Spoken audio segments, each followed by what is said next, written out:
এই গাইস, আজকে আমরা যাচ্ছি চাঁদ দেখাতে। ওই যে দেখতে পাচ্ছ। ওই চাঁদের ভেতরে আমি বসে আছি গাইস।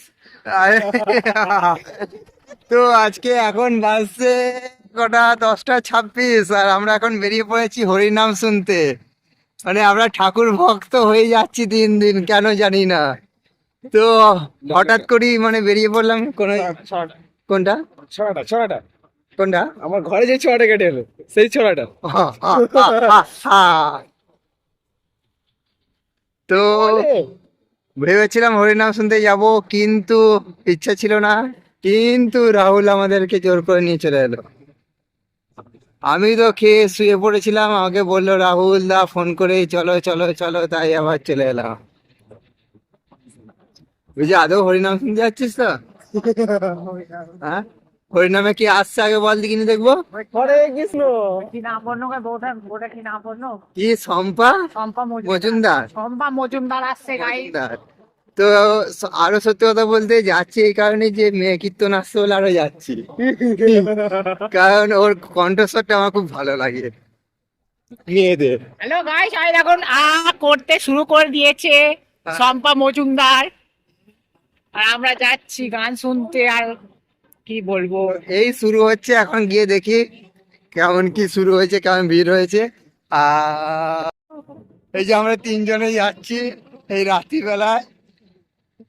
রাত্রিবেলা ভূতে মারা ঠেলা। এদিকে রে, এরা রাত জেগেও লিখছে রে, সাবাস। আর এই হচ্ছে আমি আজ।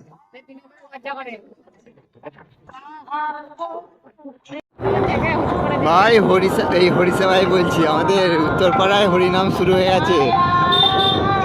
চলো দেখি কি হয়। আরে বারে ভিড় আছে রে, ভালো।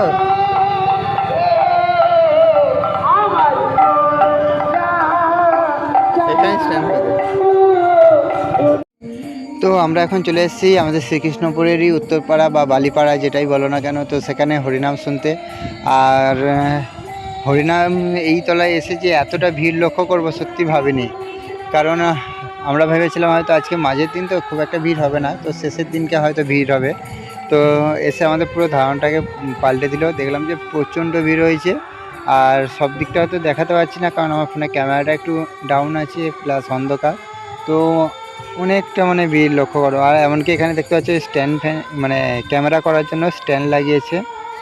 অর্থাৎ যে হরিনামগুলো তোমরা টিভিতে দেখো বা লাইভ দেখো, তো সেই রকমই মানে রেকর্ড করে রাখছি, যেটা আবার পরে তোমাদের শোনানো হবে। তো সেই জন্য 3টে স্ট্যান্ড লাগিয়েছে, ভিডিও করছে।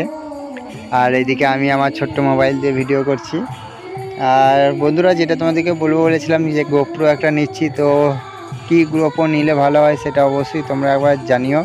মানে 11 আর 12-এর মধ্যে এই দুটো, কারণ 10টায় অতটা যাচ্ছি না, কারণ 10টা অনেকটা ওল্ড মডেল হয়ে যাচ্ছে।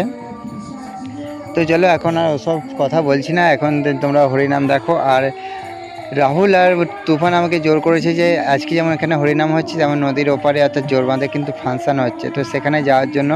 এখন আমার ঠিক নেই, কারণ আমি বেশি ভক্ত কিন্তু হরিনামই, আর হরিনাম শুনতে আমার দারুণ ভালো লাগে। আর এর আগের বছর দেখেছো আমাদের হরিসেবাতলায়, তো সারাক্ষণ হরিনাম শুনে গেছি পরপর 3 দিন। এখানেও কিন্তু 3 দিনই। তো এখানে হরিনাম এইটুকু শোনার পর এবার রাহুল আমাকে একসাই মানে কি বলবো, মানে ফাংশান দেখতে যাবো, ফাংশান দেখতে যাবো, ফাংশান দেখতে যাবো, এরকম করতেই থাকছিল। তো আমি সেই জন্য রেগে ফাংশান দেখতে নিয়ে চলে যাই ওদেরকে। আর এখানে ভিডিও আমি করিনি, কারণ এখানে আমি বাইক চালাচ্ছিলাম। আর রাগের আগে গেছি, তো কারণ স্পিডে গেছি 1 নাম্বার, 2 নাম্বার হচ্ছে রাগের আগে গেছি। কারণ আমি এখানে হরিনাম শুনতে পছন্দ করি, ফাংশান অত ভালো লাগে না। তো হরিনামটাকে আমাকে বাদ দিয়ে ফাংশানে যেতে হচ্ছে, মানে একটা তো রাগ লাগবেই। তো সেই কারণে আর কোনো ভিডিও করিনি গো।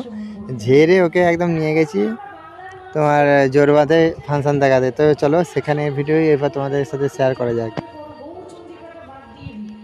রাহুল সারা আমাকে এখানে নিয়ে চলে এলো, এই যে এখানে ফাংশান হচ্ছে, কিন্তু ফাংশানের নাম মাত্র নেই। এখন 11:30 বাজছে, 11:13। অথচ ওখানে হরিনাম শুনছিলাম, আমাকে এক মুহূর্তের জন্য থাকতে দেয় না। এই যে এই ছেলেটা সব থেকে হারামি, এই যে এই ছেলেটা নয়, এটা ভালো, এ হরিনাম শুনতে চায়। হ্যাঁ, ওই যে হরিনামে একদম মানে নরকের কীট শালা এইগুলো। হ্যাঁ, সত্যি গাড়ি করে এসে গাড়িটা দেখাও বাসে করে। দেখ তো এখানে এখন 11:30 বেজে গেছে, অথচ ফাংশন কোনো রকম ভাবে শুরু হয়নি। এই সবে জাস্ট ওরা এসে স্টেজকে সাজাচ্ছে, মাইক টাইক লাগাচ্ছে। তো এটা দেখে আমার আরও মাথা গরম হয়ে গেল যে ওখানে হরিনাম শুনছিলাম, যে আমি বললাম যে আর আধ ঘন্টা পর যাচ্ছি, কারণ ফাংশন সারা রাত হবে। কিন্তু আমার কথাটা শুনলোই না কেউ, আমি কে না কে ভাই, দিয়ে আমাকে জোর করে নিয়ে চলে এলো। তো এসে দেখলাম যে ফাংশন শুরু হয়নি, তো সেই জন্য আমি ওদের উপর খুব রেগে গিয়েছিলাম। আর এখানে ছিলাম প্রায় 1 ঘন্টা, তারপর ফাংশন শুরু হয়। আর দু চারটে গান শুনে তারপর আবার বাড়ি চলে আসি।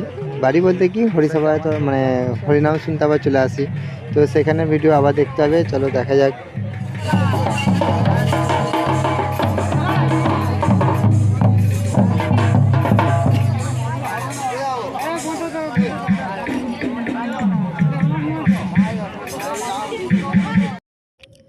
তো তারপর মেলায় ঘুরতে ঘুরতে দেখলাম যে একটা জায়গায় মানে মেলা অনেকটা দূরে, অর্থাৎ ফাংশানের অনেকটা দূরে দেখলাম যে একটা বিরাট মানে মানুষের ভিড়। তো আমি রাহুল আর বড় মানে তুফান চলে আসি যে এখানে যে কিসের জন্য এত ভিড়। তো এসে দেখলাম নাকি এখানে লটারি খেলা হচ্ছে, অর্থাৎ জুয়া খেলা হচ্ছে।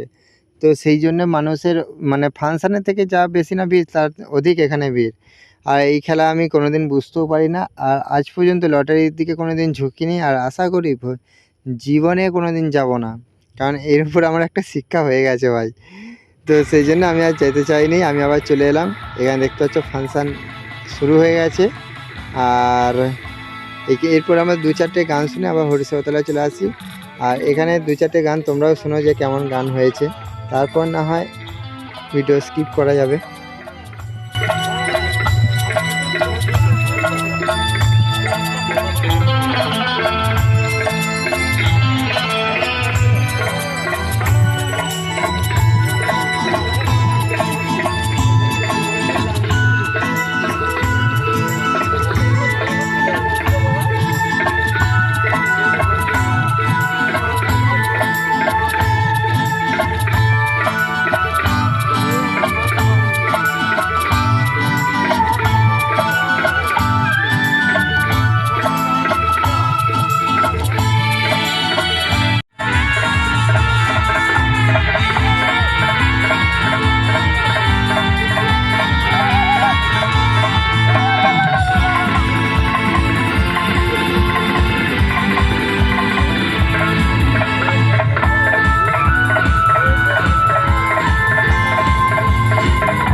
তো আমরা অবশেষে এখন ফাংশন থেকে বাড়ি যাচ্ছি, আর এখন বাজে 12:36।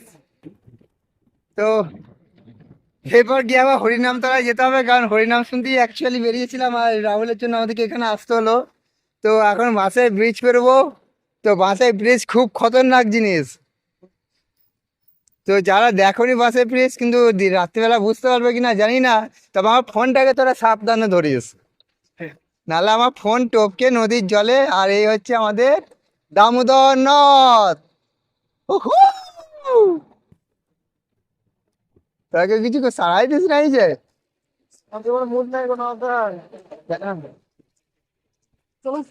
এই হচ্ছে না, গাড়ি দাঁড় কাটতে দিয়েছি। ও বাসের আওয়াজে কিচ্ছু বোঝা যায় না, চারদিকে দেখো নদী আর নদীর জল আর জল, ভাই সমুদ্রে এসে গেছি। আর এই হচ্ছে পূর্ণিমা সেই ঝলসানো রুটি কটে দেখা, ওই তো বাহ, পুরো ইউটিউবার হবো এরপর, পুরো সিদ্ধান্ত নিয়ে নিয়েছি। চলো আবার এই যে বাসে ব্রিজ শুরু হয়ে গেছে, যাওয়া ছাড়ছি, ফোনটা ভালো করে ধরবি। জয় শ্রীরাম।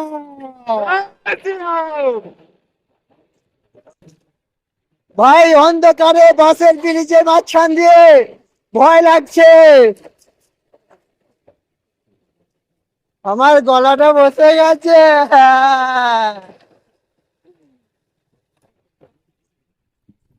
অবশেষে চলে এলাম ব্রিজ পেরিয়ে। তাহলে ওখানে যে কি করবো, বাড়ি চলে যাই না, যাবি একবার? আমি কি বলছি, হ্যাঁ আবার গাড়ির তেল খরচা করবি? বা ভাগ্যিস খেলা বড় গাড়ি কিনিনি, তাহলে আর খেলা যেতাম না।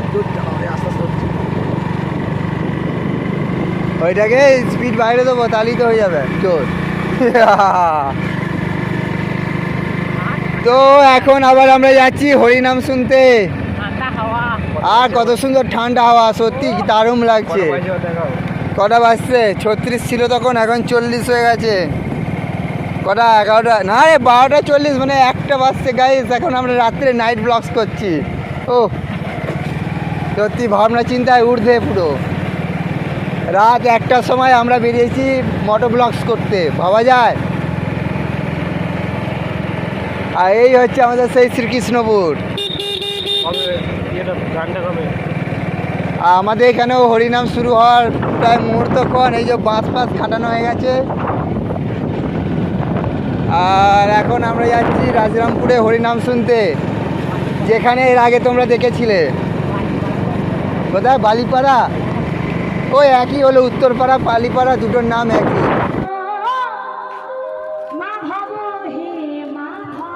তো এখন আমরা চলে এসেছি হরিনাম সংকীর্তনের যে জায়গা আমাদের রাজরামপুরে। তো এখানে এখনো পর্যন্ত দেখতে পাচ্ছ যে মানে ভিড় একই রকম আছে, মানে 12:30 বা 1টা বেজে গেছে এখন। যে মানুষ বাড়ি চলে গেছে সেটা নয়, মানে প্রত্যেকটা মানুষ যারা ছিল তারা প্রথম থেকে শেষ পর্যন্ত থাকবে, এরকম তাদের মনে মনে মানে সংকল্প করেই এসছে মনে হয়। কারণ একই রকমভাবে দেখো যে ভিড় রয়েছে। আর তোমরা একটু হরিনাম শোনো, এখন আর কোনো কমেন্ট্রি করছি না, পুরো ভাই কত মানুষের হাত দেখো, মানে জাস্ট সেই লাগছে।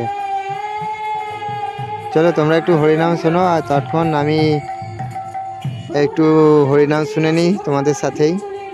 আমার গোপীনাথের সেবা করে, গরিব মানুষের চিকিৎসা করে, ভাগবত পাঠ করে, হঠাৎ কি হলো, ওই মুকুন্দ সরকার স্ত্রীর একটা রোগ হয়েছে। এমন একটা রোগটা কিরকম দেখুন, মানে সারা গা হাত পা শুধু জ্বালা, পা থেকে মাথা পর্যন্ত হাত পা জ্বালা করছে। তো যখন হাত পা জ্বালা করছে, স্বামী তো ডাক্তার মা, তাই না? তাহলে কাজ ঘরে ডাক্তার থাকলে বাইরে যাবে সে? তা নিজের স্বামীকে বলতে, স্বামী দেখো না আমার কি হয়েছে, আমার সারা গা হাত পা জ্বালা করছে কেন? মুকুন্দ সরকার ভাবছে এত রোগী দেখি আর নিজের স্ত্রীকে দেখতে মন একটা অহংকার হয়ে গেল, ভালো করতে আর কতক্ষণ লাগবে। ওই দেখি দেখি তোমার কি হয়েছে, দেখি তোমার চোখ দুটো দেখি, ডাক্তার যেমন দেখে চোখগুলো দেখে না, দেখি চোখ দেখি, দেখি জিভটা বার করো, হরি বল। তা সেরকম চোখ দেখছে, জিভ বের করে দেখছে, সে কি হয়েছে তো বুঝতে পারছি না। স্বামী জানি না কি হয়েছে, শুধু হাত পা গুলো জ্বালা করছে। হে গাইস, এখন আমরা বাড়ি যাচ্ছি, আর এখন বাজে 1:35, পুরো ঘড়ির কাঁটায় কাঁটায়। আর এইসবে হরিনাম শেষ হলো, হরিনাম বাসো, এরপর বাড়ি যাওয়া হচ্ছে। আর বাড়ি থেকে হেভি চিল্লাচ্ছিল যে কালকে আর আসতে দেবে না, কালকে আসা হবে কি না জানিও না। তো আমাদের একদিন হলেই যথেষ্ট হরিনাম। অবশ্যই অবশ্যই। তবে এই সময় রাত্রে চাঁদটা কিন্তু দারুণ লাগছে। চাঁদ কেন আসে না আমার ঘরে, তাই তো? তো কালকে কখন সকালবেলা উঠবি ঘুম থেকে? কালকে আমার কাজ আছে, আমায় যেতে হবে সকাল সকাল উঠতে। আমাকে মা বলে যে ঘুম থেকে তুলবো না, কটায় উঠিস দেখবো। আমার কালে কাজ আছে, কোনো অসুবিধা নেই, উঠে পড়বো ঠিকঠাক। তো ভোরবেলা গার্লফ্রেন্ড ফোন করে। এই গাইস, এইটাই হচ্ছে আজকে লাস্ট ভিডিও, আজকে এই পর্যন্তই। আর কালকে ভিডিও আবার কালকে পাবে, কারণ এখন প্রতিদিন ভিডিও আসবে। আর এখন সোজা চলে যাবো বাড়ি, আর বাড়ি থেকে গিয়ে এখন ঘুমাবো 15 আর এই যে আমাদের এখানে হরিনাম 1 সপ্তাহ পর এখানে যখন হবে তখন একদম লাস্ট পর্যন্ত থাকবো, কেউ আটকাবে না। আর পরপর 3 দিনই থাকবো।